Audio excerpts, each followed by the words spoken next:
A temática do capítulo de hoje será Identity. Nós sabemos que os adolescentes, principalmente nessa faixa entre 14 e 16 anos, estão construindo sua identidade. Então nós podemos aproveitar esse momento em sala de aula para discutir com eles quais palavras e termos compõem ou fazem parte da identidade de cada um. Embora nós saibamos que essas identidades ainda estão em formação, nós podemos contribuir para que o ganho de vocabulário seja mais importante nesse momento de fala. Logo no início do capítulo, nós temos um quadrinho. Com ele, nós vamos fazer o estudo de vários vocábulos. E eles estão todos relacionados à descrição de identidade.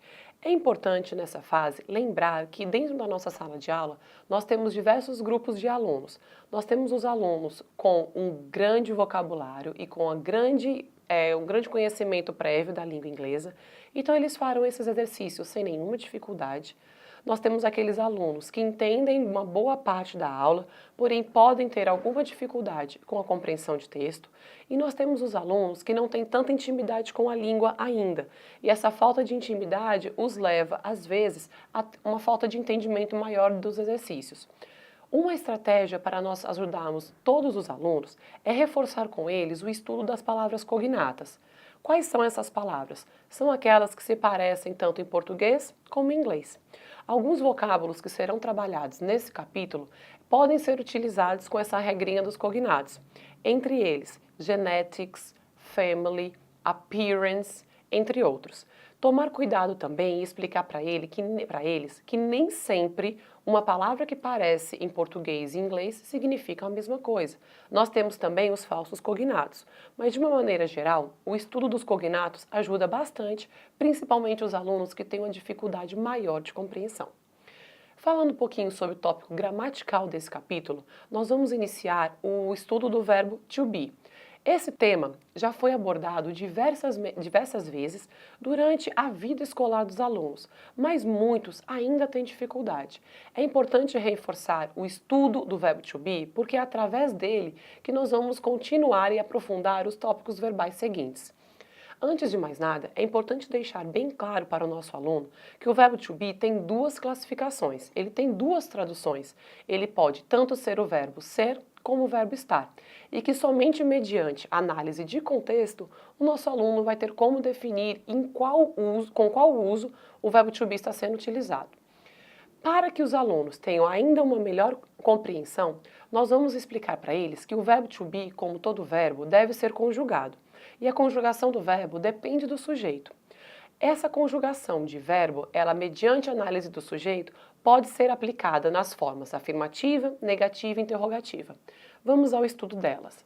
Nós podemos perceber no livro que nós temos uma tabela e nessa tabela nós podemos claramente observar que de um lado nós temos os sujeitos I, you, he, she, it, we, you e they, que são os sujeitos, os pronomes pessoais em inglês. Nós vemos que nós temos aqui com o sujeito I, o verbo to be, am, com os sujeitos you, we e they, nós temos o verbo to be are, e com a terceira pessoa, he, she e it, nós temos o verbo to be is.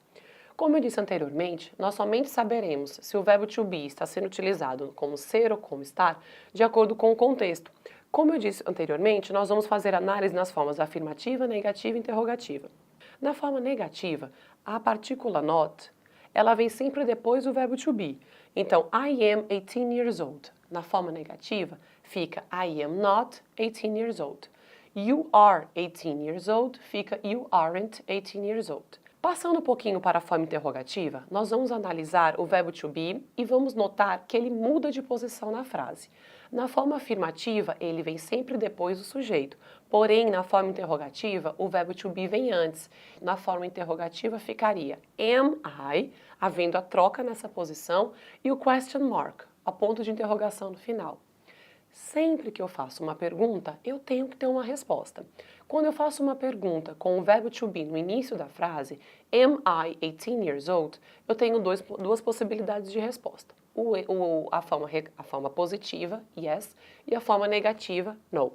Sempre que eu monto uma resposta curta, eu tenho três elementos. O yes ou no, o sujeito e o verbo to be, na forma positiva ou na forma negativa. Se eu tenho como pergunta, vamos voltar ao livro, is he 16 years old? Vamos trabalhar com a forma curta. Yes, o sujeito é he, o verbo to be vem na positiva, concordando com a afirmação. Ou então no, o sujeito he e o verbo to be na negação, concordando com a forma negativa. A partir desse estudo, vamos colocar a nossa teoria em prática. A nossa próxima atividade será a seguinte. Eu tenho 4 parágrafos que descrevem pessoas e situações e eu devo definir qual das 2 opções dadas pelo livro, qual das 2 é a opção correta. Vamos lá. Na letra A, nós temos o seguinte parágrafo. We are ou we aren't Jaden and Luke. Aqui fica fácil descobrir que a forma correta é a forma are afirmativa porque eles estão se apresentando. Não haveria sentido dizer nós não somos Jaden e Luke, já que a partir daí eles descrevem seu parágrafo. O we, com o sujeito we, o verbo to be utilizado é o are. We are skateboarders. Skateboarding, como skateboarding é um esporte e ele está no singular, é como se o meu sujeito fosse it. E nós já vimos anteriormente que com o sujeito it, o verbo to be utilizado é o verbo to be is. Na letra B, eu tenho como sujeito I. Então, o verbo to be, correto, é o am. I am Dylan. And I, esse apóstrofozinho no sujeito indica que a forma utilizada do verbo to be será a forma curta. Com o sujeito I, o verbo to be utilizado é o am. E a sua forma curta é apenas o am. I am a glory hunter. This is how Manchester United's fans, como eu tenho fãs no plural, o verbo to be que vai ser utilizado vai ser o are called. Manchester is, já que eu estou falando de um time, it is a great team. It is the best team in the world. Aqui na letra C, eu tenho a seguinte frase. This, se eu tenho só o this, não tenho nenhum apóstrofo, é porque a forma longa está sendo utilizada. Então, this is Chloe. And she, se eu tenho um apóstrofo, eu quero a forma curta. And she is Australian. She is from Sydney. She loves books and they, se o meu sujeito é they, o verbo to be vai ser are. They are a great company to her. Sometimes she, como não há nenhum apóstrofo no sujeito, o verbo to be utilizado vai ser da forma longa. Maria Alvarez, se eu tenho um sujeito, o verbo to be utilizado vai ser o is. Maria Alvarez is a young filmmaker.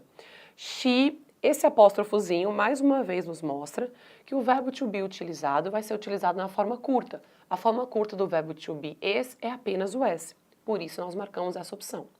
She is a student at the University of Southern California. Her films, como sujeito na minha frase é films e ele está no plural, eu poderia substituí-lo sem nenhum problema por they. Como, quando temos o sujeito they, o verbo to be are é utilizado, é ele que eu vou marcar, fazendo com que o parágrafo termine.